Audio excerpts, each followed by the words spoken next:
It's my great honor and privilege to present to you Yahweh's only prophesied servant for these last days, the greatest teacher in the world, Kahan Yisrayl Abel Hawkins.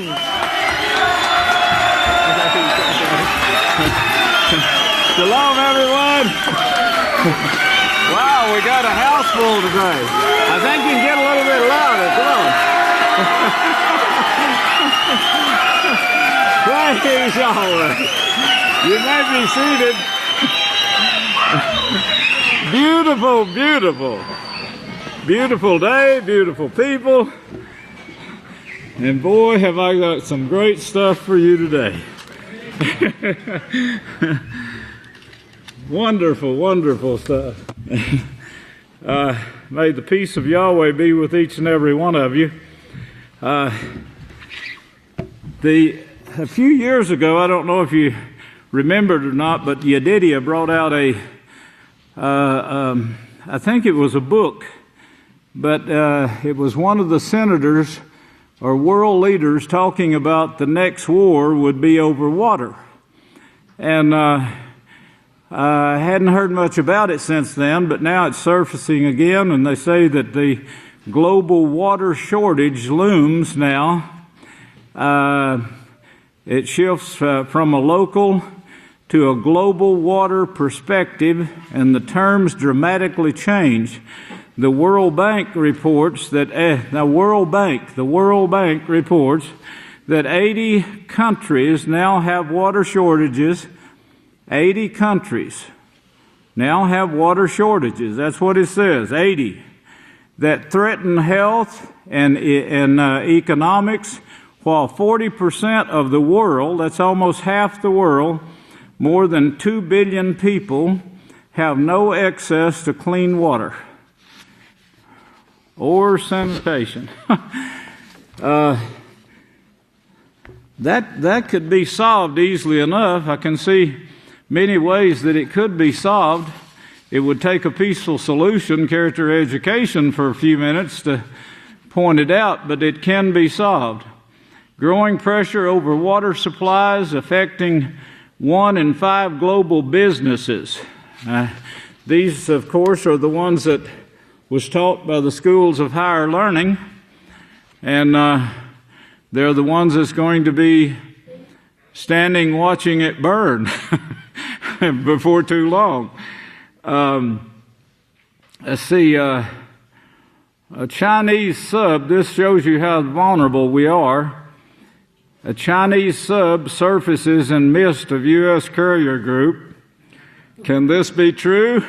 Americans' military chief have been left dumbstruck by an undetected Chinese submarine popping up at the heart of a recent Pacific exercise close to the vast USS Kitty Hawk, 1,000 feet supercarrier with 4,500 personnel aboard. Oh, this is great. It shows almost as much sense as setting the clock back and forth every year. Don't you think it'd make more sense to just move it 30 minutes and leave it alone? Huh?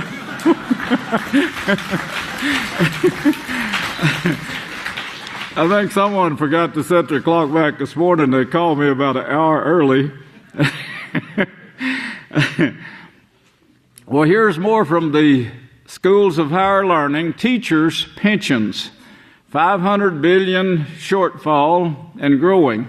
This doesn't just affect the teachers' pensions, but it also affects it says the pension programs for cops. They mean policemen, garbage men, and even public and other public employees.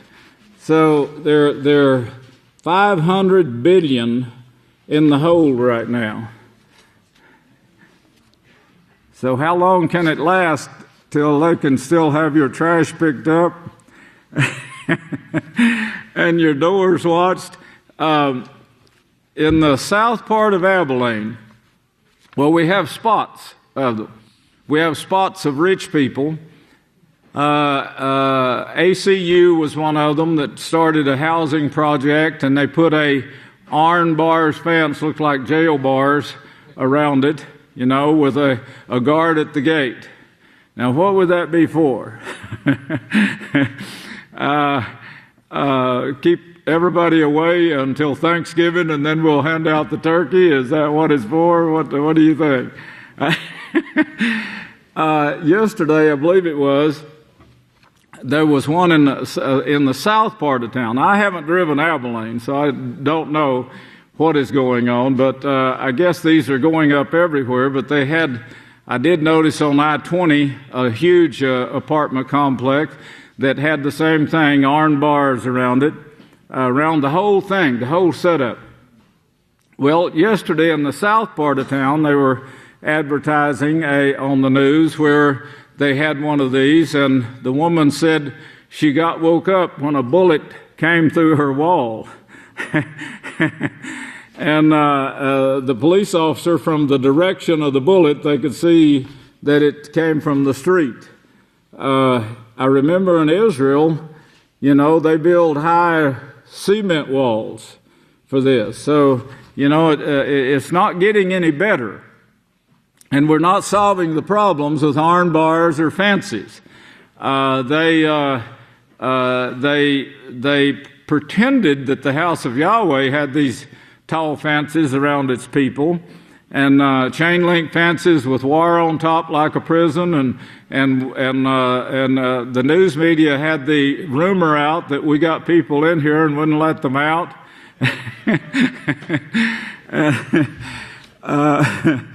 Anyway, it's going on, I guess, in Abelin now, but it's not stopping the bullets. So they may have to do like Israel and build some concrete fences now around their property and try to keep the bullets. But then, the enemy got missiles.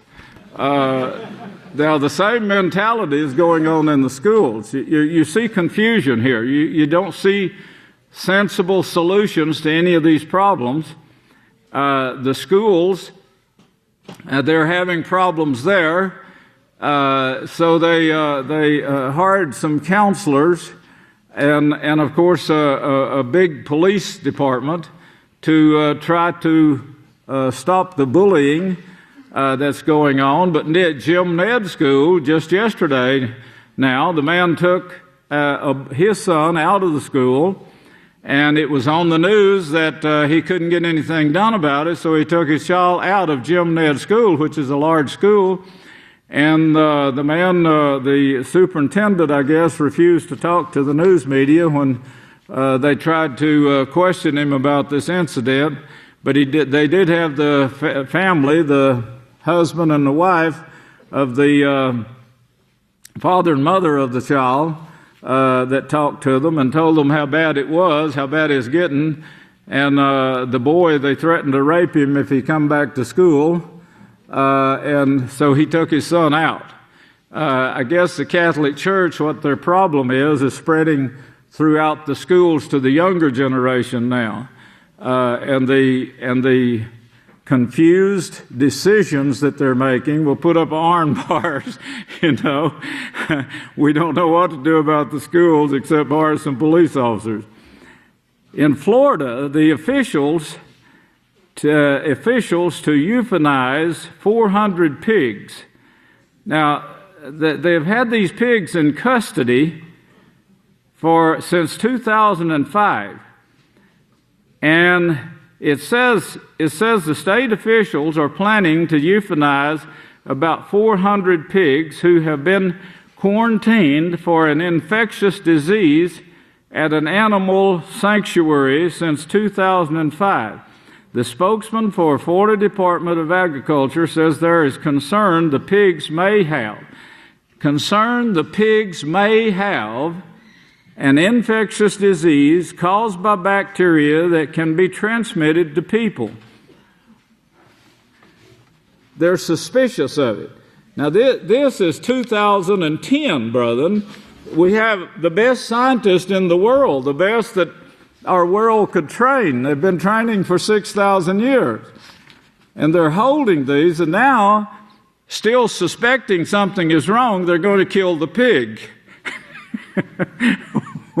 Well, that makes about as much sense as some of the other things, the issues that we see taking place in the world. They don't know how to solve a simple problem, just a little bitty simple problem. They don't know how to go back and trace it to its source.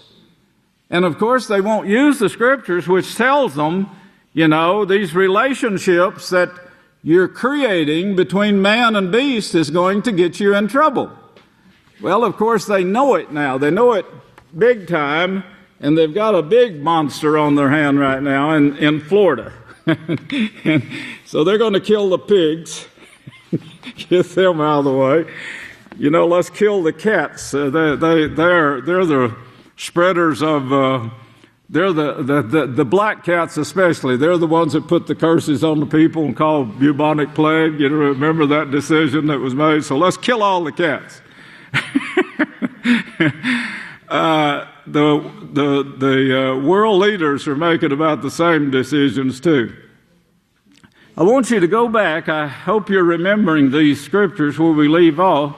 Every one of these, as Barack Obama said yesterday, he said each one of these things is not a setback. It's even though there's disagreement among the world leaders that he's visiting, we're getting information in, we're getting education in, we're getting closer to the point to where the peace will come around and it will be accepted.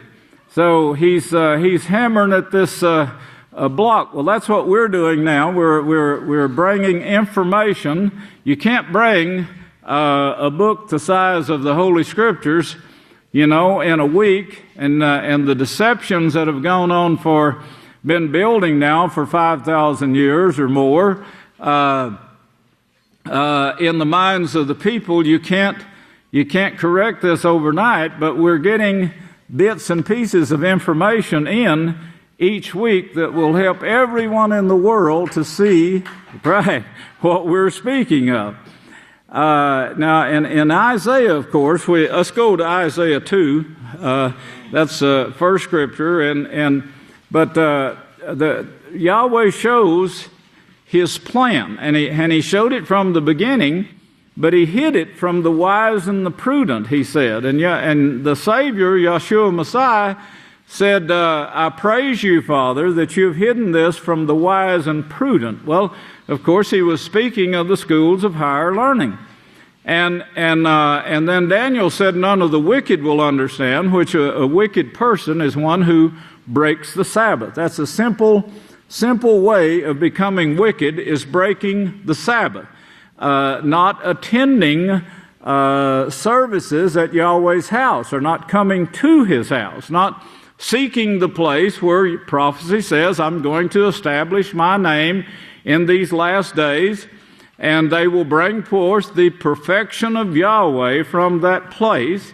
And of course, this work, he says, he's showing that this work, being managed by Yeshua Messiah as high priest over the house of Yahweh, that it's going to actually spread to all nations, and eventually they will all come to this house to keep the Sabbath. Now that's the plan of Yahweh. Praise Yahweh. Well, here in Isaiah 2, and the first two verses, he shows concerning Judah and Jerusalem, the work won't be there, he says. But it's going to be in the last days, he says. It will come to pass in the last days that the mountain, that is promotion, of the house of Yahweh will be established in the chief of the nation. So there's going to be a promotion take place, an advertisement take place, publications take place, as was shown with one of the scriptures. I'll bring you later, but I read it to you the other day several times, but I know you didn't catch it because I didn't elaborate on it. But the judgments are actually going to be published, he said. That was the prophecy. Well, those judgments are being published at this time throughout the world. One of them is the character education, Peaceful Solution Character Education Program that publishes Yahweh's judgments and shows the correct way to peace.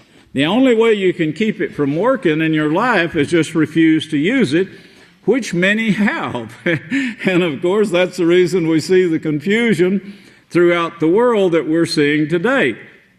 But back in chapter 1 here, if you look closely, he says, in the vision of Isaiah, the son of Amos, which he saw concerning Yada and Jerusalem, in the days of Uzziah, and then in verse 2, he says, Hear, O heavens, and give ear, O earth, for this is what Yahweh has spoken. I have nourished and brought up this nation, and they have rebelled. You notice that word rebelled. They have rebelled against me. Let's remember this in chapter 2 here now. They have rebelled against me. So concerning Judah and Jerusalem, the work's not going to be there. There's another work prophesied to be in another place. Chapter 2, I'll establish my work in the chief of the nations. That is the promotion of this work. This is just a promotion of it that's going to build to where this work will actually bring peace not only to the nations on earth, but what is left of the nations. But let's be turning over to Micaiah. What is left of the nations, they will actually repent and turn to Yahweh.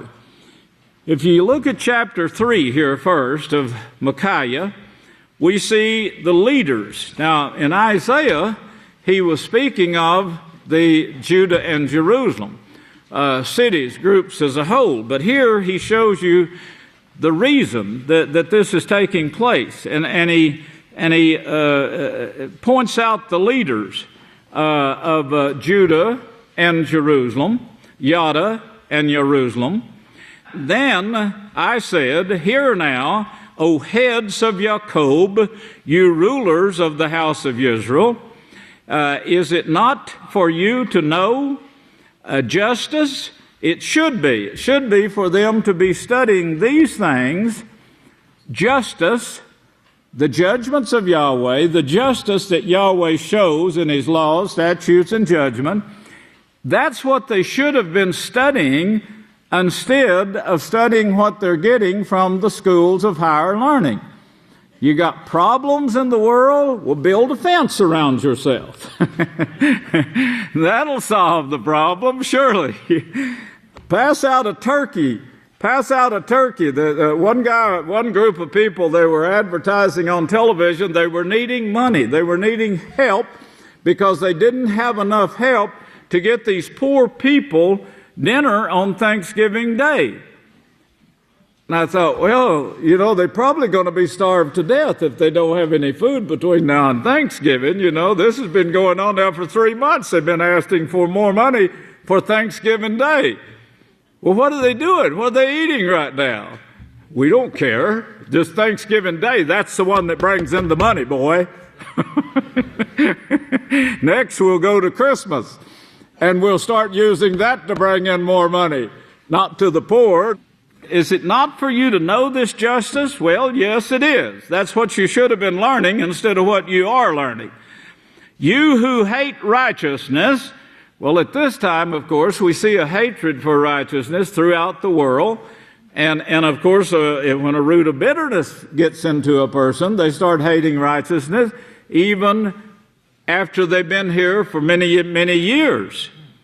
But they love evil. These people, you who hate righteousness and love evil. Well, this was not just for these people at that time. Yahweh shows in the prophecies concerning the same thing here that it would be in the world in the last days worse than ever before. So when you see the prophets speaking to Yada and Jerusalem, they're speaking to the 12 tribes, of course, that are showed in Genesis 49 and says in the very first verse, this is going to be in the last days.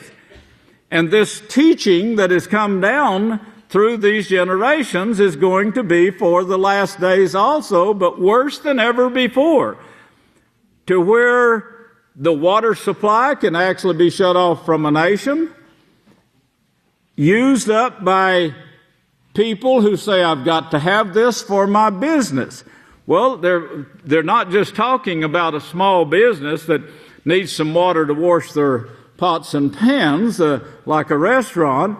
They're speaking of businesses where they use millions and millions of gallons of water for cooling systems, for purifying systems, that takes the sludge that they don't want in this manufacturing company and takes it on down and dumps it in the river, that dumps it in the lakes, that dumps it in the ocean. So as a result of this, of course, the end result winds up with sickness and disease, and of course the pollution of our waters, and not only our waters but our air. And this is what we've got to keep going, because, hold your place right there, we've got to keep this going, as we see in Revelations, which brings forth the end result of this. 18, Revelations 18. If you'll notice here, he's speaking here now of the sentence of this great whore. This starts in chapter 17, and I know you're familiar with it. I hope everyone in radio and TV land is, but if you're not, get our tapes, or just stay tuned in, because we have several sermons on this. But he talks about the religious system that is ruler of the kings of the earth. Now, right now, they're having economy problems. More banks closed in 2010 already than closed in the previous year. That is, the Fed shut them down. Just read that article. We're not speaking of religion here. We're speaking of a religion, yes, that rules the kings of the earth, but they're not teaching religion per se, except don't follow the laws of Yahweh. That's their teaching. That's their religion. Their total religion is based on iniquity, which means doing away with the law. Well, chapter 17, verse 1 shows, I'm going to show you the sentence of this great whore that is leading the kings of the earth, the leader of the kings of the earth, not in salvation, but in business. In business. It's a city that sits on 7 hills, as you see there in verse 9. And then verse 18 says, this woman that you saw is that great city which reigns over the kings of the earth. That's in chapter 17. Now, verse 18, he's giving the world a warning to come out from among them and don't partake of their sins, or you'll partake of their plagues. That's verse 5 of 18. But from 1 to 5, you see a warning to get out of these people, get away from them, because you're going to be partaking of their plagues and, of course, their sins. Their sins is what causes the plagues. But now, if you look on down to verse 8, you'll see that this plague brings forth the only way they know of to solve the problem, and that is nuclear war. We just saw some of the Republicans this week talking about they said, we want to leave a small portion of the soldiers of their army in Iran, but we only want enough left of their army to have a police force that we can rely on to help us to rebuild the country. We want to devastate their nuclear activities and their army to the point there will be no rebuilding, they said. Now, these are the plans, brethren, that's being made to solve the problems. That's to solve the problem. And of course, this is part of their problems. If they didn't take up this water in their cooling plants, water that can't be used, can't be reused, so they dump it in the ocean and the rivers and so forth. I saw this taking place big time when I went to Canada to hold a meeting a few years ago, and we went out to the friend, one of the friends that invited us up and paid for the trip and had everything organized. He twisted my arm to go fishing on the Great Lakes, and I hated it, but somebody had to do it, you know. And he had the boat leased and everything, so I had to go. But coming back into the shore, after we'd caught all these beautiful fish, and we caught quite a few, but coming back into the shore, it said, "Don't eat the fish," and had a pollution sign that said, "Don't eat more than 4 ounces. Don't eat more than 4 ounces of this fish because it is contaminated." Well, this makes you feel kind of funny, looking at this and seeing all this clear blue water, beautiful waters there that we have contaminated. How? Well, by building the material that goes into the nuclear bombs that we're fixing to use. And in using this, they have to have a certain amount of water, a big abundance of water, in fact. Even to cool their plants, they have to have it. To produce electricity the way they're producing it here, or did produce it in Abelin for years, they had to have water to go through the plant, which they pump with huge pumps, and thousands of gallons of water a day. And if you walked out and went on the other side of the plant and got your foot in the water, it was hot. The water was absolutely hot, just going through this small electric plant. But the waters I'm talking about now that pollutes the lake that it goes back into, like the Great Lakes, they pollute this water because it carries chemicals out from their plant that's been used in making this material that eventually gets to the most expensive part, the most money that is being brought in now. That Bawa Jane, who's the gate opener to the UN, told me personally several years ago, this is an $850 billion a year business. Well, now we find out it's in the trillions of dollars that it's bringing in. Well, here's what you see in Revelations 18 that this is leading to here. And it says, "Come out from among them so you won't suffer their plagues." Then verse 8, he shows that the plagues here are going to bring forth, therefore her plagues will come in one day, death and mourning and famine, and she will be utterly burned with fire. Speaking of the nuclear wars that many of the prophets and Revelations speak of earlier, that comes forth and brings a mushroom cloud made up of 3 colors. All of that is shown in the prophecies. Look on over to verse 17. "For in 1 hour such great riches," this is what it all comes to. The shortages of water that we're seeing now, that I just read you the articles on.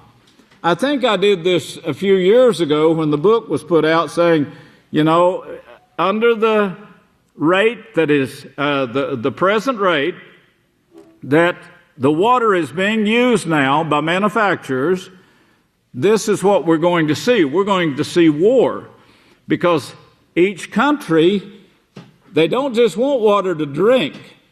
They don't want water for their citizens to bathe in. They couldn't care less. They have to fend on their own. What they want is manufacturing water that can produce bombs so they can go nuclear. And everyone wants to go nuclear today because this is where the money is. Money. That's what Thanksgiving is all about. if anyone had sense enough to read how Thanksgiving got started, thanks to the gods, it got started, it was for business. That's just the little businesses. That don't take much water. Christmas was the same thing. The only reason it ever gained this amount of energy that it has to bring forth money is from the businesses themselves that advertise it. If the businesses did not advertise Thanksgiving, no, it didn't come from the pilgrims who went out and killed a wild turkey and brought it back and celebrated and gave Yahweh thanks. No, it didn't start there.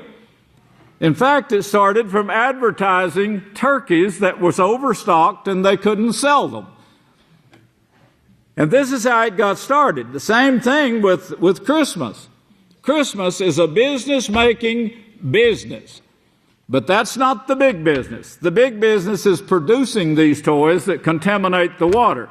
And some of it, when there's a lack of water, they send the toys out that's still contaminated with certain things. That's because they didn't have enough water to cleanse this, to take this chemicals that's poisoning the child when he bites on it. It didn't have enough water to cleanse it, to take it and dump it in the ocean to kill the fish. Their shortage is getting to them right now. So there's a crying out for more water. Well, cry louder, as Eliah said. Maybe your God is asleep. Cry louder, and maybe he'll send you some water. More water. Well, the problem is now the population, they say. We need to reduce the population by a few billion people. And then the rest of us rich people will have enough water to produce nuclear bombs. So we can all kill ourselves. No, they didn't add that, but that's what they want to do. But here's where you see the final thing that's taking place, and the wealth. Look at verse 19. Made rich, and they cast dust on their heads and cried, weeping and wailing, saying, Alas, alas, that great city in which all who had ships in the sea were made rich through her wealth, for in 1 hour she is made desolate. Well, let's go back now to Micaiah, and the 3rd chapter, and we see where this all got started. It didn't start here. It started in Egypt. When the 12 tribes were still in Egypt, they were learning these lessons of richness and how they could educate the people and build corporations and that would bring wealth to their pockets, and also how they could keep the people under control. Well, you who hate righteousness and love evil, look on down to verse 5. He says, This is what Yahweh says concerning the prophets who cause my people to err, that is, go astray, who proclaim peace to those who give them something to chew on or pay, their bribes, their gifts, who prepare war against those who put nothing in their mouth. Night will come over you, and you will not have a vision. Darkness will cover you. Verse 9, he says, Hear now, O heads of the house of Jacob, you rulers of the house of Israel, who abhor justice and pervert equity, who build up Zion with blood and Jerusalem with iniquity. Now this is where the priests, whose hands Yeshua was put into, this is the ones that had rulership over the temple and over Jerusalem, over all of Yada. That land was appointed to them. Verse 11 says, Her heads judge for reward. This was the kind of heart they had. Look on up to verse 12. Therefore, he says, Therefore, because of you. Now, you see where he's pointing to? He's not pointing to Gentiles, as we call them, or other races. It's because of you leaders that was leading this group right here, who called themselves Romans, the roving Romans. Well, 3:12, let's read it. Therefore, because of you, Zion will be plowed like a field, Jerusalem will become heaps of rubble, and the mountain of the house of Yahweh like the high places of a forest. It wasn't Yahweh that brought this to pass, brethren. It was their greediness and wanting to control the people, and their schools of higher learning said this is the way to do it. Build this huge army in Rome, and we'll take these people and try to train them in Babylon, but if it doesn't work, we'll get rid of this place right here, which they did. And that was their only choice, because they couldn't get rid of Yahweh's laws otherwise, because Yahweh's laws was planted throughout his people, with his people, by his people. But here's what history says. Thus did that plowed like a field. He's talking about plowed like a field because of you. Plowed like a field. Thus did the Romans treat Jerusalem. When it was taken by Titus, if you remember, took all the artifacts out of the temple, moved them to Rome, moved the priests too. The priests all went to Rome. That was running this place. These are who he was talking to right here to begin with. They and their children that followed them. Titus moved the artifacts to Rome, then he destroyed the temple, but he also plowed the land like a field. Here's what history says. Thus did the Romans treat Jerusalem. When it was taken by Titus, Turnus Rufus was his name, or as he is called by St. Jerome now. This was one of the Catholics that was writing the history for the Roman Empire, the Holy Roman Empire, because it was led by priest, Kadash, sodomy, that's what it means in Hebrew. Titus, Rufus, or according to Josephus, caused a plow, Titus did, to be drawn over all the courts of the temple to signify that it should never be rebuilt, and the place only serve for agriculture purposes. See the note on Matthew 24:2.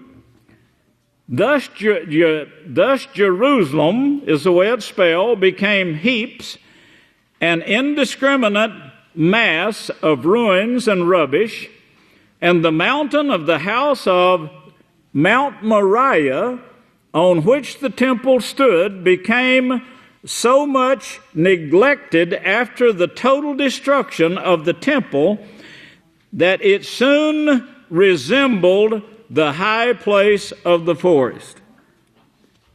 Now think of what Yahweh has prophesied.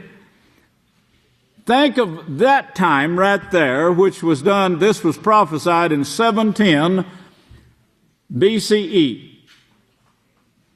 Over 700 years later is when this took place.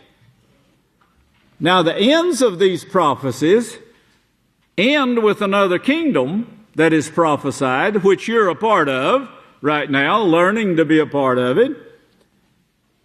This came to pass in detail. Every bit of this. And these same evil priests that Yahweh said, because of you, he also shows because of you, speaking of the 12 tribes of Israel and the priests and their schools of higher learning that is bringing this about.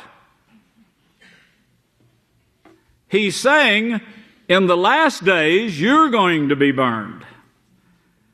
This you're going to bring upon yourselves. Well, of course, this was brought upon Jerusalem by these priests right here, by their attitudes in trying to get rid of righteousness and trying to bring forth what they wanted to see rule the world. Well, they couldn't even rule Jerusalem and Israel. You know, the people at that time, they knew things, and they found out things, and they spread these messages, and they refused to do what the king said or what these priests said. It wasn't just Yochanan that was giving the kings and the priests troubles.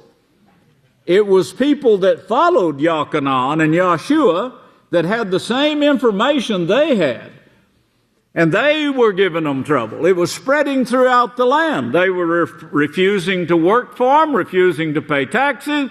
They were shutting down their kingdom. So the scheme that they came up with, destroy this whole thing. You're not going to get this message out of Israel unless we just destroy the whole thing and set up in another place under another name, which was called universal or Catholic. It was also called that, as we'll see later, before it was ever moved. Well, now, he says in verse 12 there, he said, because of you, this is going to take place. But, he says in chapter 4, verse 1, but in the last days. Now, remember everything we've brought concerning the last days, especially Genesis 49, verse 1, in the last days. This is what's going to take place. And then he shows you the prophecies of the 12 tribes, including Naphtali, which saw the great light and brought forth Yeshua. Yeshua and, of course, his donkeys. His donkeys and the donkey's coats. This was the great light, brethren, that he saw that is going to save this whole thing with a new kingdom that is going to be set up here on earth as well as in heaven. But he says, but in the last days now it will come to pass that the promotion of the house of Yahweh will be established in the chief of the nations. It will be raised above all congregations. That is going to take place as sure as Mount Zion was plowed like a field. And it's going to take place in these last days. And Yeshua said this last generation that all these things are going to take place. And all peoples will eventually flow to it. I feel sorry for the people who want to leave Yahweh's righteousness at this time. They're right on the verge of receiving all of this reward. Their only reward will be with the hypocrites. That's the only reward they got. The fearful and unbelieving will have their part in the lake of fire. It's amazing. I can't feature why anyone would refuse to believe this, especially knowing and seeing what has already taken place. That's the way Yahweh proves himself. He says, who as I can do this? Well, no one can. Only Yahweh, and then he puts it in print for you. Yeah, puts it in print ahead of time. 700 years ahead of time. And then it came to pass just exactly in detail like he said it would.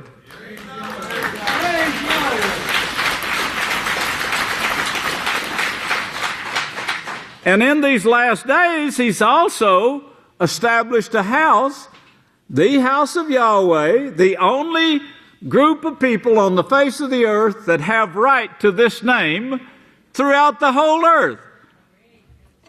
And he's established it right here where he said he would, in the exact location. Even mentions the forest, oak forest. And then he says, this is going to take place also. Many nations will come and say, come and let us go up to the mountain. That's the promoted house of Yahweh, the house of the father of Jacob, and He will teach us His ways. Well, I don't like what's being taught there. I don't think that's His ways. Well, that's what He says He's going to do, as sure as Mount Zion was plowed like a field.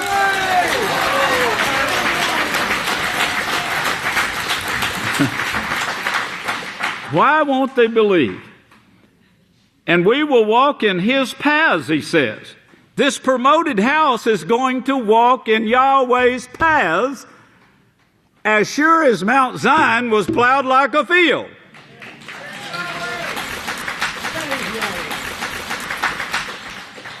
Because the law will depart from Zion, which it did, and the word of Yahweh from Jerusalem. No, you won't find it there today. All you'll find is replicas of the Catholic priest that are still doing what the Catholic priest tells them to do there in that area to try to keep it from growing as much as they can, and that's what they're doing. They're trying to keep it from growing, not make it grow, not make the laws of Yahweh grow, but make it look so ridiculous that nobody will want it. And Yahweh, He says, will judge between many people and rebuke the strong nations far off, and they will beat their swords into plowshares and their spears into pruning hooks, and will stop learning war. Well, when they stop learning war, there'll be no problem with water. We'll have plenty of water because it won't be polluted with the things that we're doing to make it polluted at this time. So that will solve your water problems right there. But every man will sit under his own vine and under his fig tree. None will make them afraid, for the mouth of Yahweh of hosts has spoken it. For all people walk each in the name of his God. Each person, all people walk, that is today, in the name of their God. But we of the house of Yahweh walk in the name of Yahweh our Father.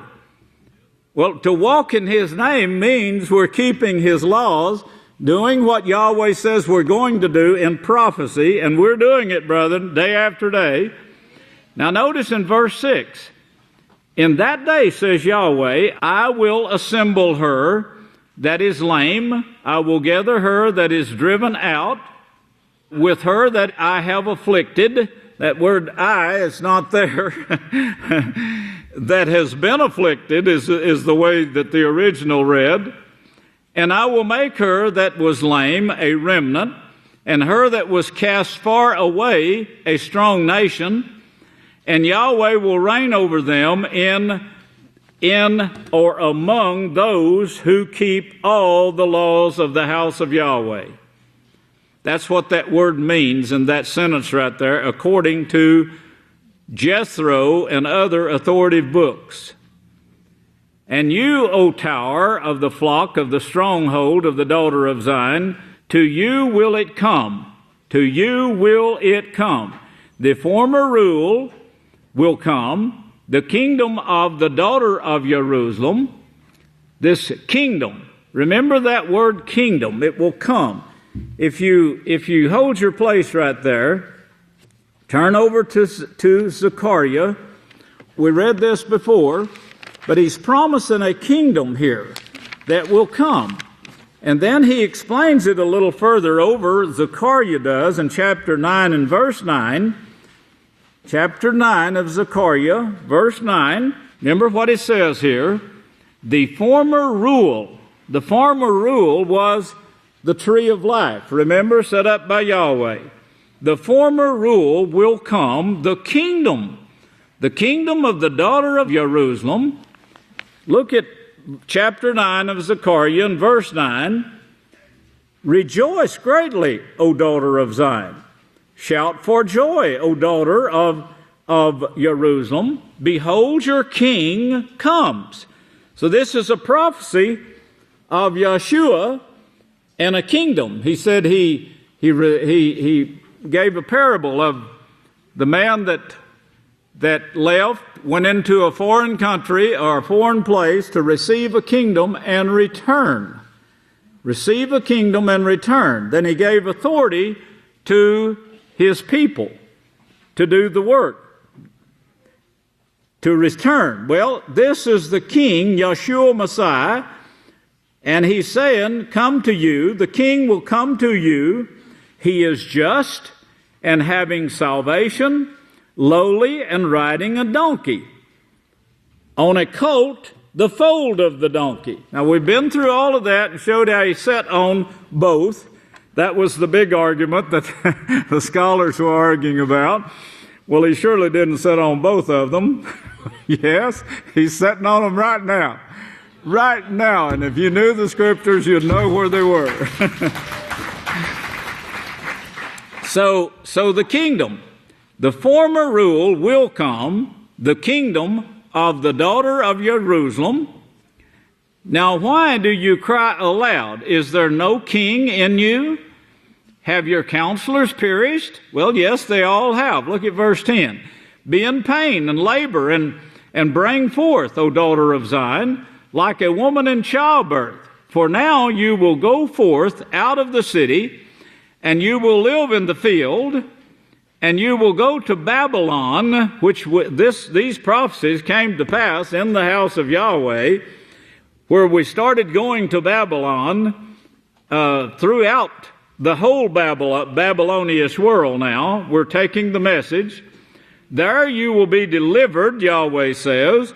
There Yahweh will redeem you from the hand of your enemies. Yes, Yahweh is your protection. That's what he promises you. And it's as sure as the Mount Zion being plowed like a field. Now also many nations. Here we see this word nations again. Nations are gathered against you and say, let her be defiled. Let our eyes gloat over her, those that keep the laws of Yahweh. Let us gloat over her, but they do not know the thoughts of Yahweh. They don't know the prophecies. Their fighting is in vain. This work is going throughout the entire world, right under their noses. This is going, the prophecies is going out to the entire world right now from the country to which Yahweh brought us, to a forest, a country. And from here we're going to Babylon. From here. Throughout the Babylonian world, Yahweh has opened gates to get us to all countries of the world. Can you see me? Wave at me. we got them on television, a lot of them. They're waving at me right now. Praise Yahweh. We're talking to people all over the world right now, brethren, from the country. Not in the great city, but in this country right here. Country boys. Nor do they understand his counsel, that he would gather them like sheaves unto the thrashing floor. Well, this was Micaiah now, Micaiah 4, 1 through 12. We've got to cover just a little bit here on, and I'm out of time, and we're always out of time. But let's go over to Luke right quick, and remember now this kingdom now. We see everything taking place just as Yahweh said. And then here in Luke now, 21, we see the Savior talking about this kingdom and of course the prophecy of that kingdom that has started with the promotion of the house of Yahweh. This great kingdom. It actually started in the last days as a promotion of the house of Yahweh. But it's going to be the greatest kingdom ever brought forth. And we're going to do it in this time period. Yes. The greatest kingdom. Well, here in Luke now, praise Yahweh, 21, and look at verse 10. Luke 21, look at verse 10 and 11. He said, then he said to them, nation will rise against nation, kingdom against kingdom. Great earthquakes will be throughout place to place, with famines, pestilence, disease epidemics, and there will be fearful sights, and great signs from heaven. Look on over to Yochanan now. Yochanan 18, and you're going to have to remember these because I probably won't bring them again next week. So remember these because it starts this about the kingdom of Yahshua. Look at chapter 18 and notice verse 36 here. 18 verse 36. He says, Yahshua answered Pilate, my kingdom is not of this world. Well, the parable he gave said the man that goes out to another country and receives the kingdom and returns. Well, that's what Yahshua has done. He's gone to receive a kingdom and return. If my kingdom were of the world, he said, then my servants would fight so that I would not be handed over to the Yadim. But now my kingdom is not from here. Handed over to the Yadim. He shows several places, several things here now in this one verse 36. Verse 36, he shows that he's going to be handed over to the Yadim, or was, and that his kingdom is not of this world. So it's not something in this world at that time that is going to develop at all it's not one of the kingdoms that existed at that time that is going to develop, but a totally new one that starts with the promotion of Yahweh's house. Now look back to Matithia here. Matithia, chapter 21. Matithia 21.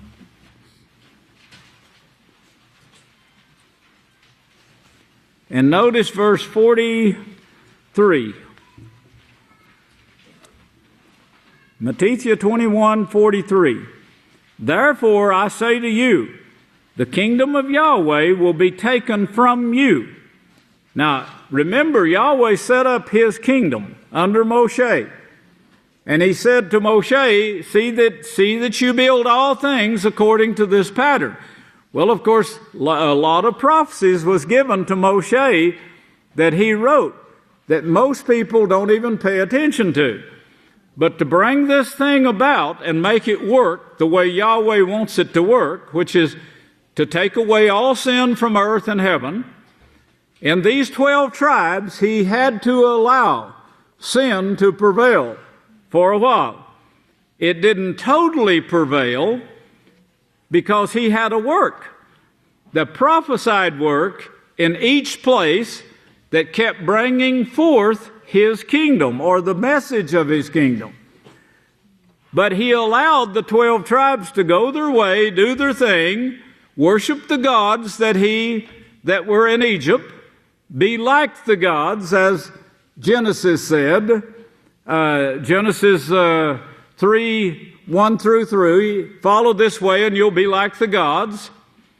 Well, he allowed them to worship their gods and bring them back from Egypt, this God worship back from Egypt, and then he allowed it to multiply and take over the world.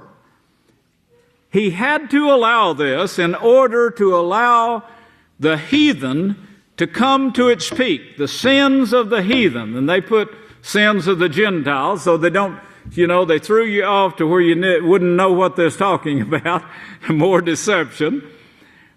But the sins of the heathen, the ones who follow the gods, must come to its peak. Now that was part of the prophecies. We'll cover it in detail later. But that was part of the prophecies that showed his plan to take place among the 12 tribes. And to come down to the last days where Yahshua then is riding the donkey that actually develops into this great kingdom that he will take over. Stay here with me, he said, at my right hand until I make your enemies your footstool. That is, your servants. Your servants. So this total thing is not something that can't be redone. And the people that were used in this, that he allowed to go their own way, they did not understand Yahweh's plan. As we just read, they don't understand Yahweh's plan, his judgments, how he's bringing this about. But you do, brethren. You now understand what he's doing. If you keep your eye on this, keep your eye on his plan here and see what he has allowed and why he has allowed it. And know that he's with you right now, teaching you. And the important thing right now for you to know is you're going through tests. And those tests will either break you or make you, depending, of course, on you and how determined you are to be a part of this great work that he has put together already, that he's brought about, and that is going to turn into this kingdom here that he's speaking of. Therefore I say to you, the kingdom of Yahweh will be taken from you and given to a people of the same habit, but from a foreign land. A foreign land. One of them calls it the ends of the earth. Another one called it Oklahoma. Praise Yahweh. May Yahweh bless you, and I'll turn the services back to the next speaker. I love you, brothers and sisters.